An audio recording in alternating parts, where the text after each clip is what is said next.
Coming up, Tucker Carlson interviews Minnesota independent journalist Liz Collin from Alpha News, and it's an absolute bombshell. We'll highlight two of the most explosive revelations from the landmark conversation and discuss the implications for both Minnesota and the United States.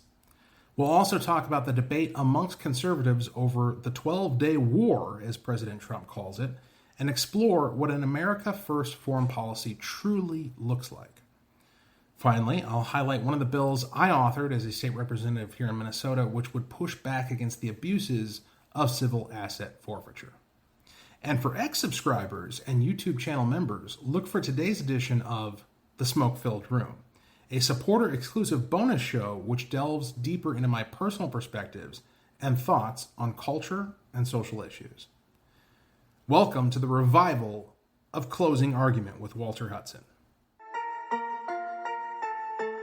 4, 3, 2. Closing Argument with Walter Hudson. Ever since discovering Rush Limbaugh as a teenager, I always wanted to be a conservative talk radio host. A few years ago, I got that opportunity when an evening slot opened up on Twin Cities News Talk AM 1130 in the Minneapolis market. For 3 years, I woke up early every weekday morning, worked a day job for 8 to 10 hours, did show prep for an hour or two, and then did 2 hours of radio in the evening. It was a passion project, a dream come true that didn't pay very well, but proved very fulfilling nonetheless. Since ending the program in 2019, just before the pandemic upended our way of life, I made the move into public service, first as a city council member and more recently as a state representative here in Minnesota. But I've always retained the heart of a commentator, and the time has come to take up that mantle once again here. Closing Argument is back, so buckle up and let's get to it. Tucker Carlson needs no introduction. His move from corporate media to developing an independent platform has generated tens of millions of views and developed a new center of gravity in the political conversation. Here in Minnesota, a similar development has arisen in the form of Alpha News, an independent media operation which counters the mainstream narrative by simply reporting the truth. The star reporter at Alpha News is Liz Collin, a decades-long reporter who previously worked for WCCO in Minneapolis before being drummed out of her job for the sin of being married to a Minneapolis police officer. Tucker recently had Liz Collin on his program to discuss a wide variety of topics, many of which are familiar to Minnesotans, but which may come as a shock to other Americans throughout the several states. They talked about George Floyd and the BLM riots from 2020. They talked about Governor Tim Walz and Minnesota Attorney General Keith Ellison. Liz recounted how she and her family were terrorized by unhinged left-wing insurgents in the wake of George Floyd's death. The entire interview is well worth the watch, but today I want to focus in on 3 clips which I found particularly explosive. Some of this I knew prior to watching the interview, but some of the details are new to me. And if they're new to me, someone holding political office with his ear to the ground, then they're probably new to you too. So let's take a look. First, listen as Liz relates how, while working for WCCO as a news anchor, she was required by parent company CBS News to uphold the false narrative surrounding both the death of George Floyd and the massively destructive riots which followed. And even before George Floyd, you could see what the media was turning into. And that really bothered me on a moral and ethical level more than anything else. Into? Just not so much what we would tell the public anymore, but what we would not. How we would craft a story. I talk a lot about this in the book, but there were mandates after George Floyd that half of the people we interviewed had to be non-white or from a protected class. In the wake of where did those mandates come from? From what I understand, CBS News.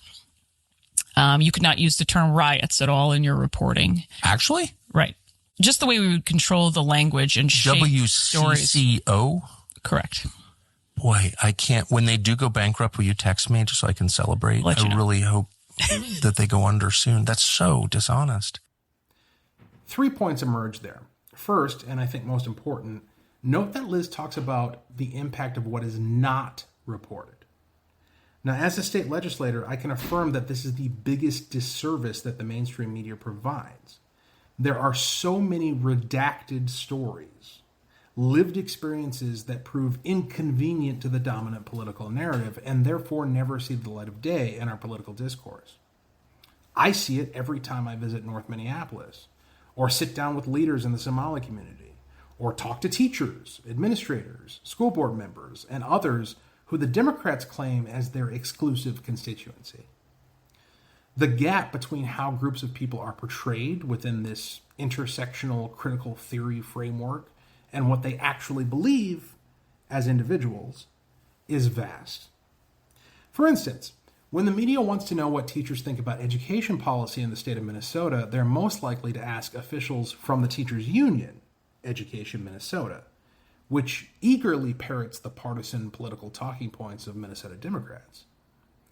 But if you actually talk to real teachers on the ground, teachers in my district, teachers around the state of Minnesota, they'll tell you what they really need: flexible funding to support the local needs of local students, relief from the mandates imposed from St. Paul, the freedom to meet students where they live without the handcuffs of state agency policies.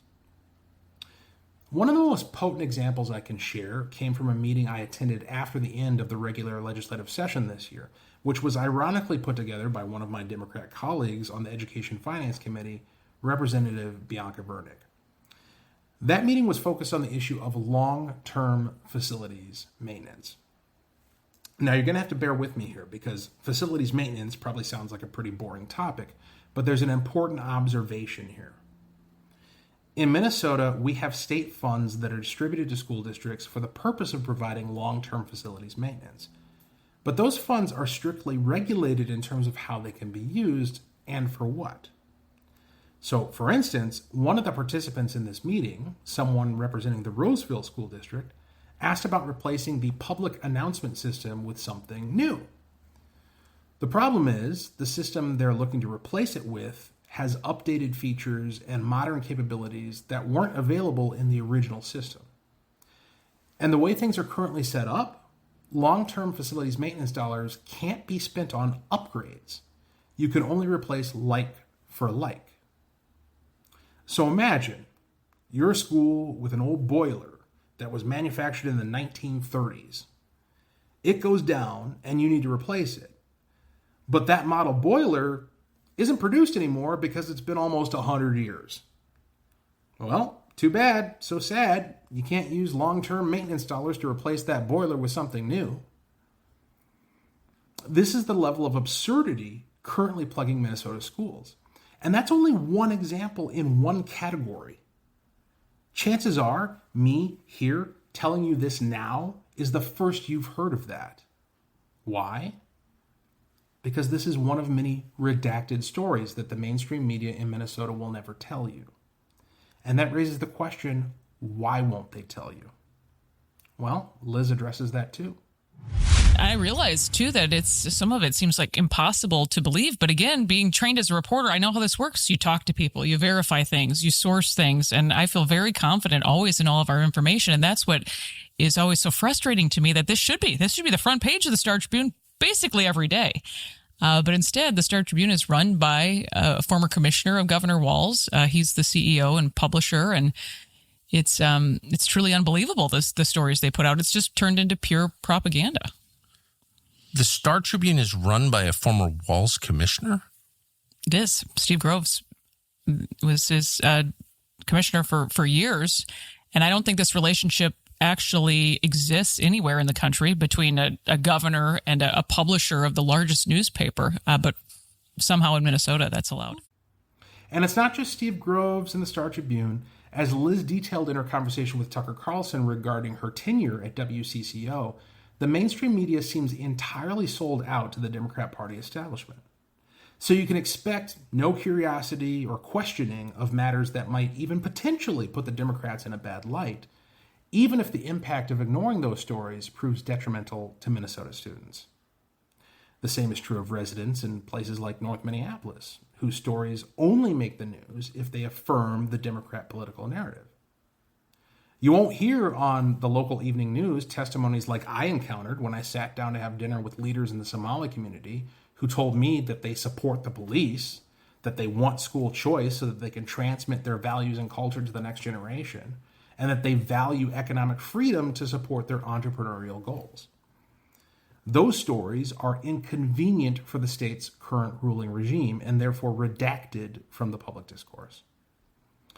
Perhaps the biggest bombshell dropped by Liz Collin in her interview with Tucker Carlson were details relating to Governor Tim Walz's ties with communist China. Now, it's human nature to doubt that someone among us, particularly in a position of leadership, could be a committed anti-American ideologue, allegiant to an ideology that's responsible for the deaths of between 50 to 100 million people. Communist regimes from the Soviet Union to Cuba and, of course, indeed, communist China have killed 5 times as many people as the Nazis did. And yet, for some reason, we don't seem to have the same disdain for communism that we properly do for fascism. But these two ideologies, which are often fallaciously placed on the opposite sides of the political spectrum, are actually vile cousins related in tyranny and totalitarianism.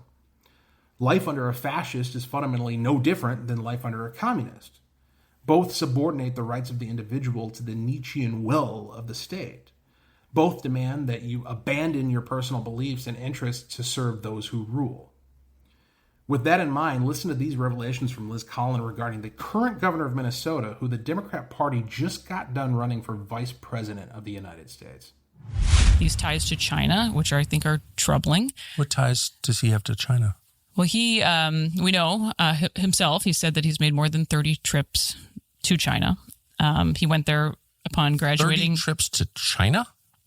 Went there upon graduating. That's a long flight. And he spent his life as like a school teacher. He's from Nebraska originally. What is a school teacher from Nebraska doing making 30 trips to China? And in the National Guard at the time as well, making these trips to China. We also know he started But what's that? First of all, it's really expensive. It's time consuming. It's not something that happens. You don't go to China 30 times unless you have a real reason to do that. What would that reason be? He was taking kids over there at one point as a travel agency. But what's interesting is I've spoken to... Who let their kids travel with Tim Walz? I've spoken to a few of them that they're obviously older now. They were in their 20s when they would make these trips in college. One student in particular is very interesting. He said that he'd been trying to get the attention of the media about this guy for years. He said he would go there on these trips and collect the little red Mao book. He would buy as many as he could on these trips, saying that they were, souvenirs. Tim Walz would. And he said it was very apparent. He just had this, he adored communism and would talk about it in conversation. These students could pick up on that. Are you serious? And this student tried, even when he was running for Congress, to say there's more to this guy that you Mao guys killed so many more people than Hitler that it's not even close. Yes. Not a defense of Hitler, who was evil. Yeah. But Mao is the greatest mass murderer in history. He's also married. His wedding anniversary, they were married 5 years after Tiananmen Square, and he picked that date because it was a date that they would remember, he and his wife. What? Who does that? Tiananmen Square? Correct. The tank crushing the lone protester? That's their wedding anniversary. And they went to China for their honeymoon. Come on. But I was in this country during that campaign. It was less than a year ago. I never heard anybody say that. But again, you have in Minnesota what has happened. We have a new state flag. Wait. Do you think... I'm sorry. I'm just mesmerized by this. There's a lot of questions. I agree. Questions? Yeah. But the problem is there's not anybody looking for answers, it seems like. Well, they want to kill themselves. So they're doing a great job. I get it. Ultimately, I just have to say this as a white man. I do blame the liberal whites. They want to kill themselves and their kids. That's what they're into. I don't know what you see it in Britain.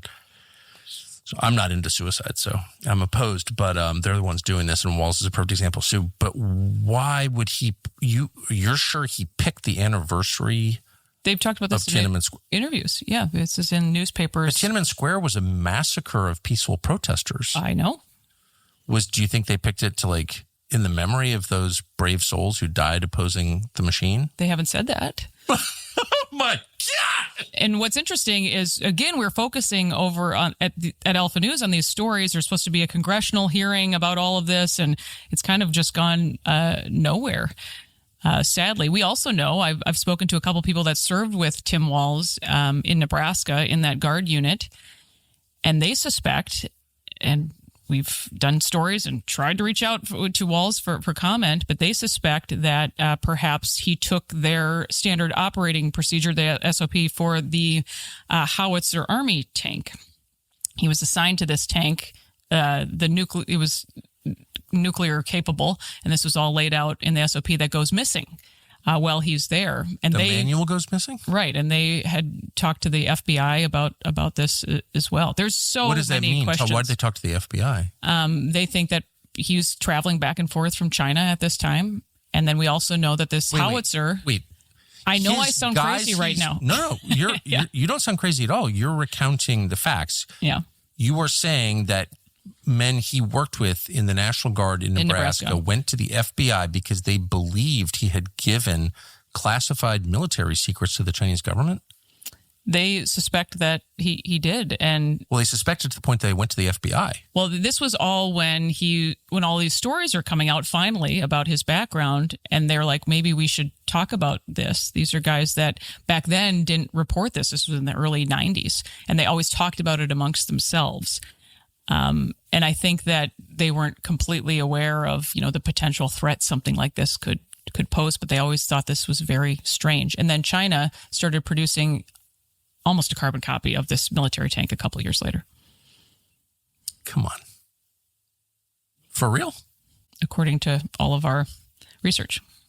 Did the Minneapolis Star-Tribune break this story? Oh, no. No.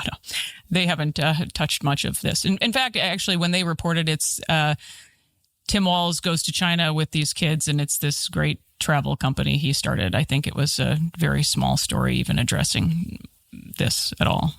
And he chose to be married on the 5th anniversary of a massacre of peaceful protesters. Oh, man, this is super dark. To put this into context, we're talking about a governor who apparently, according to the latest polling, has a 50% plus approval rating in the state of Minnesota.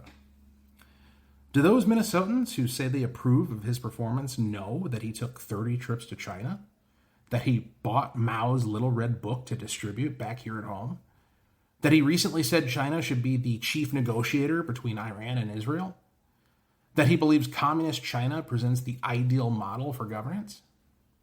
I don't think they do. Because in order for Minnesotans to know that, someone would have to tell them. And the mainstream media in this state is not interested in disclosing those facts.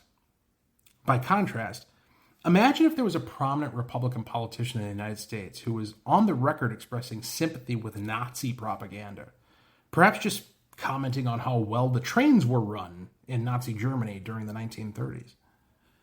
The uproar would be off the charts and nonstop 24/7, and we all know it. Why would he give a pass to a guy who openly expresses sympathy with a homicidal and destructive ideology, which, again, resulted in 50 to 100 million deaths in the 20th century alone? Well, maybe for the same reason that we're barely batting an eye at an openly socialist mayoral candidate in New York City who wants to impose the same Soviet policies in the Big Apple, which led to bread lines in the USSR. The past couple of weeks have been utterly historic on the international stage. Israel launched preemptive attacks on Iran's nuclear program, and President Donald Trump landed the fatal blow with a devastating attack upon 3 key nuclear sites. For the time being, the result seems to be relative peace and security in the region. Israel has all but neutralized Iran's proxies in Gaza, Hamas, Hezbollah in Lebanon, the Houthis in Yemen, and others. All this has unfolded amidst a fascinating debate among American conservatives, particularly those who lay claim to the MAGA brand. The debate has oscillated between 2 extremes: the isolationists on one hand and the warmongering neocons on the other. But Trump seems to have found the sensible middle ground. When we talk about America first, what do we mean? Well, some may argue that any foreign policy action which benefits another country like Israel is somehow a betrayal of that principle. But it's obviously possible for the interests of a foreign ally to be substantially aligned with our own interests. Iran is led by a regime that shamelessly and unapologetically chants death to America. We know they have proxies around the globe and likely have sleeper cells here in the United States. So allowing that regime to develop or acquire a nuclear weapon is obviously unacceptable. That said, there's a big difference between setting back Iran's nuclear program, which Trump seems to have effectively done, and committing to an endless war to effect regime change in Iran. I couldn't care less what regime rules Iran. It's none of my business. I only care whether they have the ability to harm me, my family, and my fellow countrymen at home or abroad. What Trump has done is precisely what an American president should do. Address the clear and present danger with swift and devastating force, minimize American losses, and push for peace. It's weird to me to see so much controversy around this, because the root concerns from both the isolationists and the warmongers has effectively been addressed by Trump's response. We're not going into forever war, and we've effectively devastated Iran's nuclear ambitions. Trump hit the bullseye, and we should be grateful. Finally today, I want to highlight a bill I introduced this year in the Minnesota legislature. This is something I plan to do on a regular basis on this program, highlight legislation that I co-authored or authored. And when I run out of those, I'll talk about other bills that people have authored, whether I support them or not, just to give you an inside scoop on how the legislative process works and the kinds of ideas that are floating around at the Minnesota Capitol. So HF 3329 is a bill which I authored, which would require a public defender in a criminal case to also act as civil counsel in an effort to recover property seized through civil asset forfeiture. It would also stay that civil asset forfeiture case until the related criminal proceedings are resolved. So if you're unfamiliar, civil asset forfeiture is a process through which private property, such as a vehicle, can be seized by the state when the property owner is caught up in a criminal investigation. And what can happen is someone can be charged with a crime, have their property seized as part of this civil asset forfeiture process. And as we all know, being charged with a crime is not the same thing as being convicted. So you can have a situation, and there have been many, where a defendant is acquitted, but their property is still held by the state. And under current law, there's no obligation for the state to provide civil representation for that defendant in an effort to recover their property. So you could have a situation, and there have been, where someone is completely innocent, gets exonerated, but still loses a significant amount of property, like a vehicle, because they lack the resources to effectively navigate the civil legal process. So the idea behind this bill is that if we're going to say that someone is entitled to legal representation in criminal matters, we should ensure that they are also represented throughout the entire process, including relevant civil asset forfeiture. Now, this is a bipartisan bill. It's co-authored by my friend and colleague, Representative Sandra Feist, who I've worked with effectively on other pieces of legislation. This is one of those issues that truly does cross party lines, and so I'm hopeful that we may be able to advance it in the 2026 legislative session. Let me know what you think in the comments. That's it for today, unless you're an ex-subscriber or YouTube channel member, in which case you can look for my feed for today's edition of The Smoke-Filled Room, my support exclusive bonus, where I get a bit more personal and address cultural and social issues. In today's episode, I talk about my upbringing as a child in a repressive religious sect and how that experience impacts my political outlook today. Subscribe on X or join my channel as a member on YouTube to get access. Either way, look forward to another episode of Closing Argument with Walter Hudson each weekday moving forward. Take care. Closing Argument with Walter Hudson.